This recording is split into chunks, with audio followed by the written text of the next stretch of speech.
And welcome back to Watchbox Reviews and Watches Live. Finally, it is here, the Vacheron Constantin mono brand show. Long ago teased, finally delivered. What I have on the table tonight is without a doubt the greatest collection of VC timepieces ever assembled on the internet.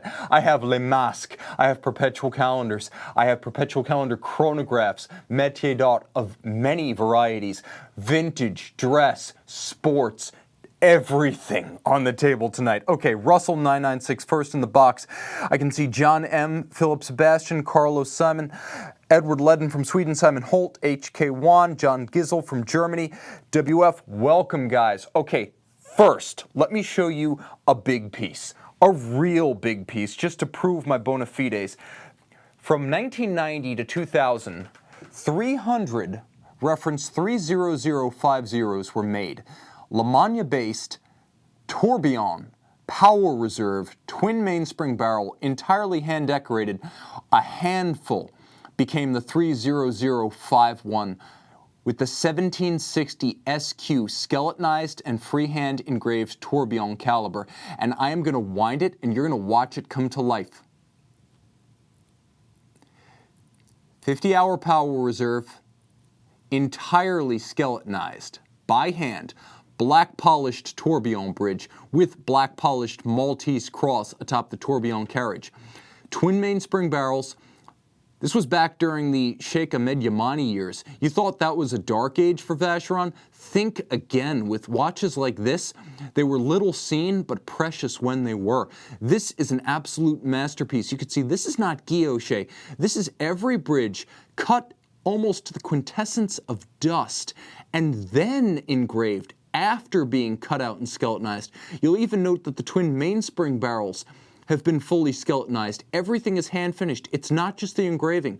The screw heads are black polished. The bridges feature the same chamfering and beveling with interior angles that you'll find on a conventional Vacheron Constantin, but all of that plus the engraving, plus the tourbillon, plus the skeletonization. And at 38 millimeters, it's a very wearable watch. Only a few dozen were made like this. The few, the proud. Let me clean this one up a little bit with my now politically incorrect watch you want era polishing cloth. We're going to start doing some wrist shots with these, because these things are absolutely nuts. Guys, nothing but Vacheron tonight. If you see something in the watch list below the description that you'd like to see, let me know, because I'm going to try to work through everything. But let me show you what this monster, 38 millimeters in rose gold, looks like on the wrist. This is as good as it gets. Métiers d'art with the engraving, hand finishing, and skeletonization, plus a tourbillon, and you can barely see the power reserve at 12 o'clock, but it's there. Absolutely spectacular. This is Vacheron at its finest, and that's my opening salvo. Okay, how can I up the ante from there? Well, let's take a step back for a moment, a step back in time. In 1955, Vacheron was celebrating its bicentennial. That's right. In 1955, Vacheron was older than both Audemars Piguet and Patek Philippe are now. So this reference, the 6099, with spectacular faceted lugs, inspired by the Maltese cross, this was the Bicentennial reference made by Vacheron to be the thinnest watch in the world. And with a plexiglass crystal, it's only 5.25 millimeters thick. You could see this one exquisite in its detailing and co-signed by European retailer Turler, which as of last year went out of business, so this watch is discontinued in more senses than one. You can see a sensational Milanese chain link bracelet, and this one even has an original dedication on the case back that is dated 1957, so you know exactly when this watch was given as a gift. And when watches get to be old enough, boxes, papers, bills of sale, they become lost. This is the only remaining patrimony of the watch, and it's engraved on the case back for time immemorial, never to be lost. Now, what makes it possible to build a 5.25 millimeter thick watch with 50s technology? Well, inside Vacheron caliber 1003, still in use today in the 1955 extra plot in the Historiques series, it was based on the Jaeger-LeCoultre 802 Abauche that was created for Audemars and Vacheron during the 50s. AP started using it in 1953. Vacheron started using it, finished to the level of virtuosity in this watch in 1955. An all-timer in the Vacheron catalog. If I could show you just one vintage Vacheron, it would probably be this or the watch that inspired the piece you're about to see. From the Historiques collection, launched in 2008, and actually the launch platform for the 60-hour manual wind caliber 4400, the Historiques 1921 American, inspired by two watches, both retailed in the American market. One made in 1919, which actually lends the majority of the dial graphics, and one made in 1921, which actually lends the case layout. This watch is 40 millimeters, but exquisitely thin, 8.3 millimeters thick. The caliber, blazoned with the Geneva hallmark, is everything you expect. With the traditional center wheel architecture, it's basically built like a pocket watch, and I know I hate dead watches. I want this one to start up, and I want you to see its heart beating. This is a special movement and a special watch, and the important thing to remember here is that it's always easier to wind a watch when it's flush to you. This watch right here represented a breakthrough for Vacheron. I don't think you can say in the modern era that Vacheron has a Royal Oak or a Nautilus or a Calatrava. The company's designs have bounced around over the years, and to say there's one iconic design is a stretch. But if any watch has a claim to that status, it's this one right here. If you were to show a person one watch that represents Vacheron Constantin for all time, it would probably be the one you see right here. Reference 82035. Let me show you this 40 millimeter cushion case rose gold watch. Now, of course, Vacheron didn't actually become a manufacturer until the early 2000s. Surprisingly enough, their first manufactured caliber in the modern era was a tourbillon caliber. And later, with the 2400 series and the 4400 series, they became a manufacturer under Richemont, and let's face it, money always helps. So this watch ties together epic, iconic design at Vacheron with in-house watchmaking street cred, and it's a glorious looking thing. You can see how flat it is on my wrist. It actually wears fairly large in spite of the fact that it's only about 45 millimeters lug to lug, and the lugs, as you can see, are spare. That is a very important watch for the manufacturer. That's the one that you put on the Voyager space probe and send out into deep space with two drawings of human beings and a few examples of our most august literature. That one is sacred ground for VC. A little bit of thought regarding Vacheron. Question from Invisible Rules, any 47101. The 47101 and the successor with display caseback, the 47111, during the 90s, arguably the most impressive Vacheron from a design standpoint, drawing on historic chronographs. I want to say it was the 4072. That was the inspiration for that one. And that one's not on the show tonight, so I'm sorry to disappoint. But I have some sensational stuff from the late 90s. Why don't we start with something that very few will ever see, which is a Geneva-finished Le Mans 1872. This is the 1998 Medicus chronograph. It's a doctor's chronograph with a pulsation scale, and it's 37 millimeters wide by 43 lug to lug. It's a vintage-inspired cushion case. What makes this one a little bit odd, first of all, this is reference 47150, 90 pieces, so it's rare, but it has an Omega Moonwatch caliber. I need to wind these watches, but it has an Omega Moonwatch caliber. Omega uses the 1873 to become the caliber 1863 for display caseback models. Vacheron used the 1872, which is the Moonwatch caliber, but with twin registers. You can see there's actually a lot of color on that dial. Now, what you'll never see is a Moonwatch caliber finished to this level. Every lever is straight grained. The edge of every lever is mirrored anglage, as is the edge of the balance cock, as is the edge of every bridge, as is the chronograph bridge. Every single jewel countersink, likewise, is mirrored, and every screw head is black polished with a chamfered slot. Nothing is left in raw machined condition. Even the spokes of the intermediate driving wheel and the driving wheel of the chronograph yoke have been beveled and hand finished. This is as good as it gets, and this is a cam chronograph. Folks, you won't miss it. You will not miss the column wheel because not only is this one artisanally finished, but it's also artisanally tuned to be as crisp as a column wheel chronograph. And thanks to Vacheron's finisseurs, it's also as beautiful. Absolutely sensational. You can even see the recentering hammers falling on the heart cams at center. Total action, hand wound, classical good stuff, and it's as tough as a moonwatch caliber. That's the Medicus, 90 pieces. You never see those. That's 1998. Now let's jump forward a little bit to 2000 and the launch of the Malta line.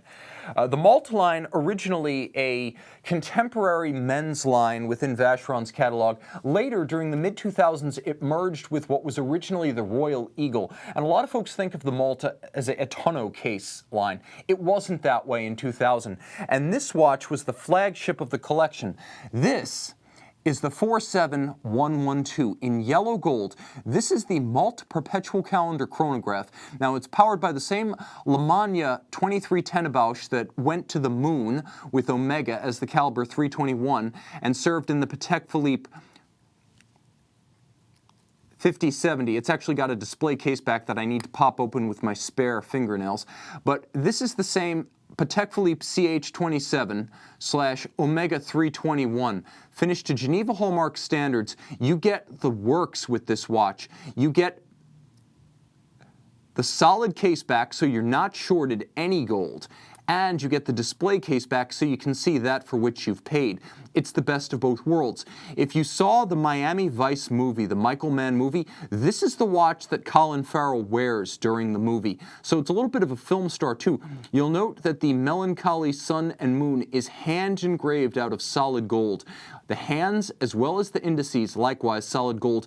And this is a 39mm watch, less than 14mm thick. So though it might appear rather thick because it's got a squat aspect ratio, make no mistake, it's actually an easy watch to wear. And I'm going to wind this one up because I feel bad. I keep showing you these movements that aren't operating. But take a look at this watch on the wrist, 16 centimeter circumference wrist. This watch in yellow gold is correct in yellow gold. I don't love yellow gold in general, but a watch under 40mm, classically styled and beautifully proportioned, wears it well. You could wear this watch on a wrist as small as 13.5 centimeters circumference. It would look good and feel good. This is a sensational piece, and you're not shorted color.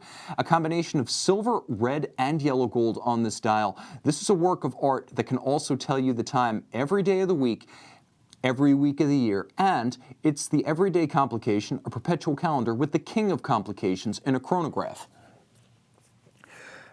And I will say this watch must have been a safe queen because the tolerance of that case back is incredibly tight. I feel as though this one, regrettably, probably didn't get as much wrist time and love as it deserved. But you're the beneficiary, as fortunately, it's a low mileage watch. Now you can see right now, this is why you want a manual wind. Let's see how close we can get. This is why you want a manual wind lateral clutch chronograph. You can see the lateral clutch moving into contact with the center wheel. You can see it move away, and you can see the recentering action when you reset. It keeps no secrets. Every single screw, every jewel sink, every pivot. Heck, you can even see the anti-hooking guard and the overcoil terminal curve. That's how open this display case back is. All of that, and it's a secret when you want it to be. Okay, right here, let me read some of these comments, guys. Okay, HK1 saying, the American is one of his grail pieces. Eric Nielsen's been waiting for this episode.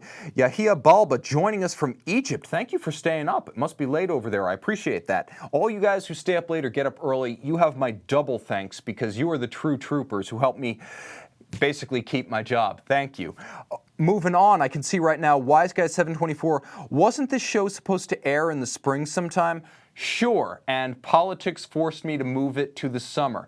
I'm a summer kind of guy, and Vacheron is a summertime kind of watch. Let's face it, it's the time to be out on the French Riviera. It's the time to be out on Miami Beach. It's the time to be out on LA's Sunset Strip with a yellow or rose gold watch on your wrist, and no one does colored gold like Vacheron.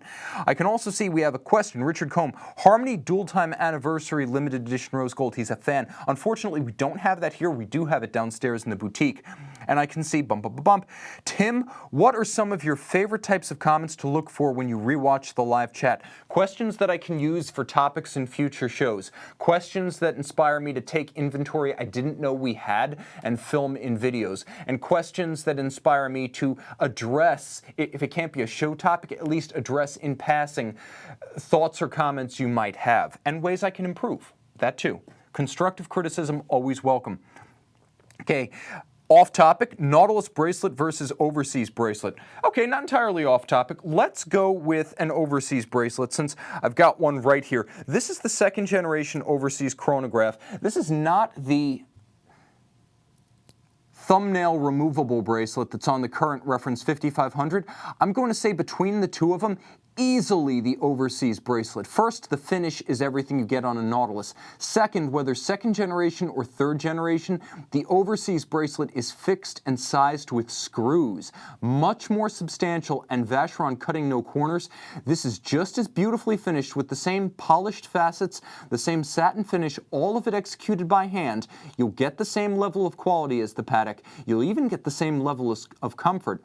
What you won't get on the Patek, at least not after 2012, is screws to remove the links. And the integration with the case, whether you buy the new one that you can remove with your fingernail or the older one which is fixed by screws, the right way to attach a bracelet to an expensive watch. Overseas every day of the week, and this is the Generation 2 overseas chronograph. 42 millimeters in stainless steel. This one bowed in 2004. It is much loved. 2015 was the last year.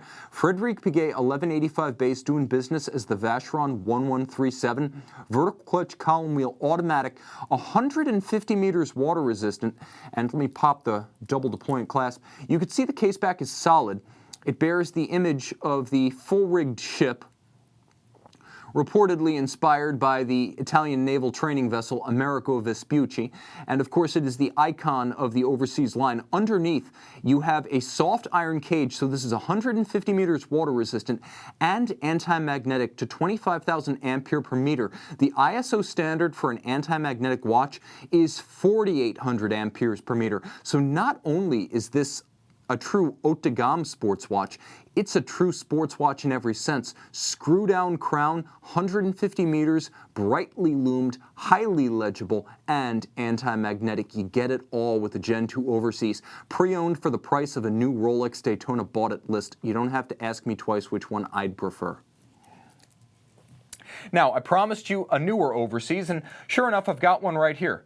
The overseas 4500V was part of the third generation collection that bowed in 2016.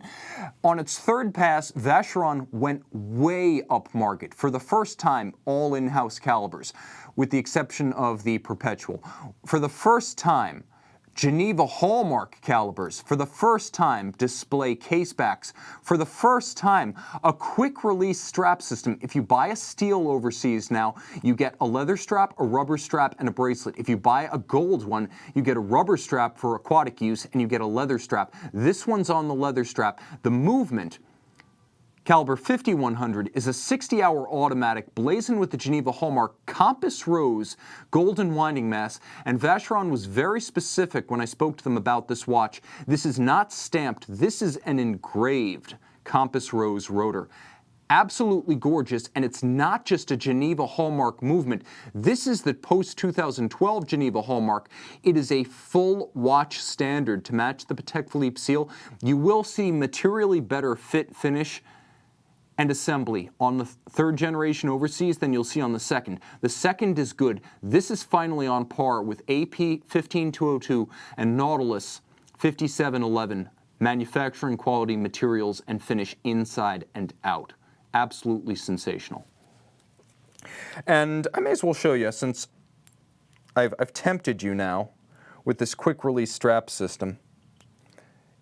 Unfortunately, it kind of mocks me because I no longer really have the nails to dig in when popping a Hunter case back or removing a quick release strap. But you see how easy it is to remove a strap on the third generation overseas? Vacheron spent a ton of money developing new movements, cases. Also, you can see the link, see the whole thing. New movements, cases, lugs, straps, dials, Patek, the 5711, basically unchanged except for a cheaper bracelet and a silicone hairspring since 2006. VC is showing the way forward, and these watches are the ultimate pre-owned buy right now. A third generation overseas will own any equivalent AP or Patek Philippe. On tech, on features, on value, hands down, game over. I'm even thinking of doing a future versus between a overseas Gen 3 and either a Royal Oak Offshore or a Royal Oak, or possibly a Nautilus. Let me know, guys, if you'd like to see that, because I'm really charged up about doing it. If you want to see it, I want to deliver it. Okay, let's go simple chronographs for a moment. We've got two, representing two different eras for VC. In 2004, the Malta line was still that rather florid-lugged round dress watch, and this right here is the 47120.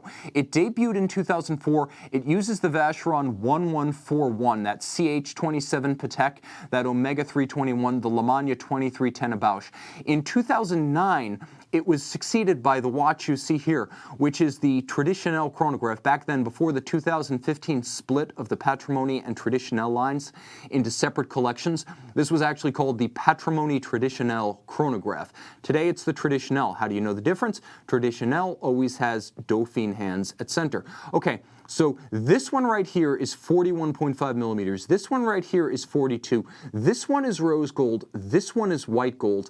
As you can see, they're both compelling, but they have a different sensibility about them. This watch right here is cool, reserved, maybe even a little bit austere. This is New York, London. This is Philadelphia. This is Frankfurt. This is LA. This is Cannes. This is Miami Beach. The watches have very different character about them, even though they're only a ½ millimeter apart in size and identically powered. Remember, guys, it's the same gorgeous movement in both. Big, slow beating balance, 18,000 vibrations per hour. That manual wind, lateral clutch, column wheel chronograph used by Patek, Breguet, Roger Dubuis, Omega, Vacheron, and many others, finished to the highest possible level of Geneva watchmaking. Look at the balance wheel. It's a third the diameter of the entire movement. That's how it was done in the day when you had 18,000 vibrations per hour. You needed raw power, a massive balance to overcome bumps, disruptions, and the effect of vibration on the wrist. It's also adjusted in a chronometer like 5 positions, so it is both beauty and brains. Okay. Now I could see Shannon from Germany saying the Frédéric Piguet 1185 is the inspiration for the Rolex 4130. True. This is true. Vertical clutch, column wheel, fully integrated automatic winding, a few difference. The Rolex has a longer power reserve, 70 hours to 40 on the Frédéric Piguet. The Rolex has a hacking seconds function. The Rolex uses bidirectional winding and a free-sprung balance. The Frédéric Piguet uses unidirectional winding and a mobile stud index. And finally, the Rolex is 28.8. The Frédéric Piguet is 21,600. But in terms of architecture, yes, Rolex basically Xeroxed. Okay, jumping forward. Question from Diego. Royal Oak versus Overseas versus Polo S. Oh no, wait, it's been done before. Guys, that's not even a contest, Overseas. We don't need to do that versus. The Overseas wins that one. And probably any generation. Abraham saying, hi Tim. Hi Abraham, thanks for joining us. I can see Andrew, ST12, definitely do it. Okay guys, let me know, would you rather see AP Royal Oak versus Overseas or Patek Nautilus versus Overseas? Keep in mind, you've got a Nautilus versus Royal Oak versus coming up this weekend. Okay, and I can see right here, Celubien is saying, Tim, your nails are not made for that. That's a fact. They forced me to manicure them myself for the videos. Okay, and I could see right here, Michael DeMeo is saying the Overseas does not hack either. That's true, and that's a head scratcher because the new generation Overseas in-house calibers were all designed from scratch. I'm not sure why they don't have hacking, but they have every other conceivable feature you could want. Now let's jump to something overpowering. I showed you the 47112, the Michael Mann favorite, is worn by Colin Farrell in Miami Vice. I'm going to show you a watch that came out in 2010 and just has a raw power. about its beauty. Dark rhodium dial. Before Rolex was doing dark rhodium on the Yachtmaster, VC was doing it. And you'll note it's two different levels of dark rhodium. A sort of anthracite gray on the dial and then black on the sub-registers. Now there was a new version of this watch in 2016 that introduced a tachymeter scale. I like the cleaner 2010 version that you see here. This is a bruiser, over 52 millimeters lug to lug, 43 millimeters in diameter, and made of platinum. You're getting that same 1141, but here it's the 1141 QP. So you get everything that that chronograph is, but you also get the perpetual calendar module from Vacheron on top. Finished by Vacheron, this one began life as a Lamagna Bausch, beating away at the same 18,000 vibration per hour. This watch is such a sensation, I can't resist giving you a wrist shot. Someone please buy this watch. Yes, it's $90,000, but that's less than half of what it cost new back in 2010. Someone's getting a screaming deal on this watch. I wish it were going to be me. I'm saving up for that VC, or excuse me, if I can get a JLC powered VC minute repeater, by all means, but such a thing does not exist. My future grail is going to be a JLC minute repeater, and then the first JLC powered non-JLC watch I add is probably going to be a Vacheron.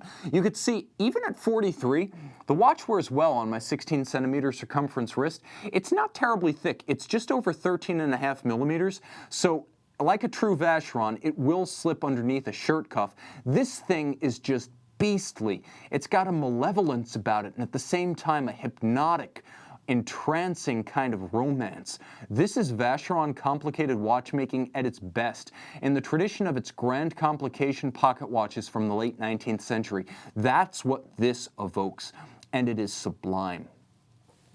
Like I said, it wears well, even lug to lug, even at 52 millimeters. I would say you could wear this watch on a wrist as small as about 15 centimeters. By the way, the thing weighs an absolute ton. If you love the feel of platinum on the wrist, that. Okay, VC, Daniel Fernandez saying VC is the best value among the so-called Holy Trinity, and Parmigiani is the best value among all high horology. I would say pre-owned Vacheron and Parmigiani is happy hunting for any watch enthusiast who is in it for the beauty and the history and the substance of the product. If you want status, Vacheron over Parmigiani, but frankly, you're not buying either one if you're just into status. You're buying a Vaucher-powered Richard Mille, which ultimately is powered by a Parmigiani movement. That's what you buy if you're just into status. I would rather have anything on this table. All right, let's jump into something that is absolutely accessible. Surprisingly so. I actually have a price list for all these watches. If you guys are interested, I am more than happy to share, but this watch right here is a watch that we're actually selling for about $11,500, and this is a great point of entry. I mentioned that the Malta collection became a tonneau-shaped collection in the mid-2000s. Well, in 2001, the Malta collection and the Royal Eagles were separate. The Malta launched in 2000. The Royal Eagle, a tonneau-shaped collection targeted at younger male buyers, launched in 2001. You could see this is the Royal Eagle day-date automatic. At first glance, this looks like the Chronograph. This is actually the day-date, and it's a beautiful radio register day and date that has no date window, and a lot of folks are going to love it on that basis. Now, it's also a fairly substantial watch, 35 millimeters from 9 to 3. It's 49.5 millimeters lug to lug. So I'd actually say this wears like a 41 or 42 millimeter round watch. It's got an impressive stance, but it's only 11.5 millimeters thick, so you'll find that this one wears easily, even if your wrist is as small as 13.5 centimeters. This is a beautiful watch that is redolent of Vacheron styling. If VC has one distinctive styling tradition, it's the quality of the lugs. Corne de vache, claw, faceted Maltese cross style. You name it, they've done it, and this continues that tradition. Instantly identifiable as a Vacheron. This is up there with the 1921 as one of those watches you can spot as a VC from across a room, and one of the few modern Vacheron watches that has truly strong, indelible design DNA and identity baked in. I think a lot of Vacheron watches are beautiful. Very few are truly distinctive. The watches with those lugs are the distinctive ones. Okay, guys, let me end with a crescendo. This is like a Wagnerian flourish. This is the Ride of the Valkyries. This is as good as it gets, because for the first time ever on YouTube, I have all 4 of the 3rd series Les Masques, Métiers d'Art, on the table. In 2007, Vacheron and the Barbier Muller Museum of Geneva combined to create literal miniatures, handcrafted, based on various masks procured from native cultures around the world through many periods across history. And each one was an excruciating act of hand craftsmanship in wood, in metal, varnishing, galvanizing, engraving. I can't overstate how much work went into these. Let me show you the 3rd series from 2009. Okay, first, from Indonesia, this watch right here is white gold. It is a day date with scrolling time, powered by a Vacheron Constantin, manufacture Geneva hallmark 2460. Now, the way this works is there's actually a colored sapphire on top of which a scholar's poetry, who is actually a cataloger for the Barbier Muller Museum, his poetry is written on the sapphire atop which the mask is mounted. Below, you can see that there is scrolling minutes and scrolling hours, and then you could see that there is a day and there is a date. Now, this is how it works. You advance like so, and the time is told without any hands. Each one of the watches is 13 millimeters thick and 40 millimeters in diameter, and the 3rd series includes 4 watches, each one a series of 25. So across the 3 series, there's a total of 25 per series, no more than 25 of any given design, 300 Les Masques in total. Now, this one from Indonesia is white gold. This one from Mexico is in platinum. And you can see each one has a different tint to the sapphire beneath the mask. So each one has a unique aesthetic of case, of sapphire base, and of mask chosen. And each one has the same automatic Vacheron Geneva hallmark in-house caliber, which is beautiful in its own right, but this is the show stealer. There are also 2 in gold. So you've seen white gold and you've seen platinum. These are our white metals. Now you're going to see gold yellow and gold rose.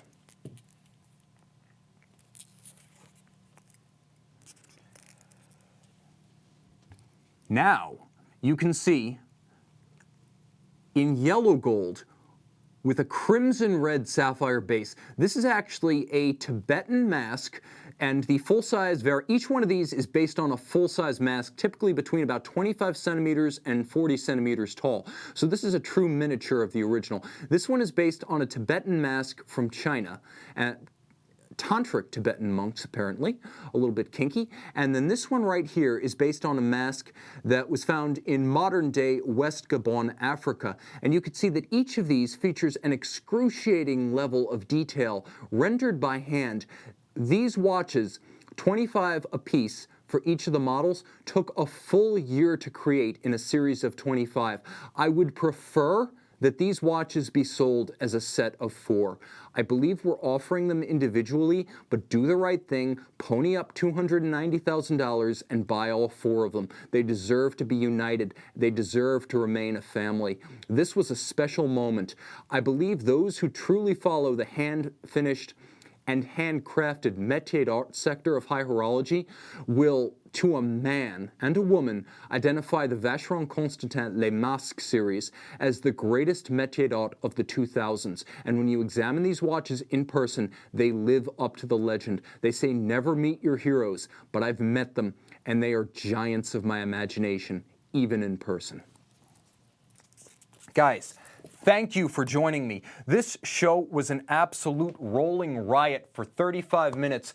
I appreciate everyone who joined. I appreciate everyone who commented. I always read the comments after the show, and I always take your constructive criticism as well as possible for future episodes. Send me your requests in the comments below this if you're watching it recorded. Send me your suggestions for future episodes. Send me your suggestions for new episodes of Versus. This has been Watches Live from Watchbox Studios. I'm Tim, they're the crew. Time out, Tim out, and thanks for logging on.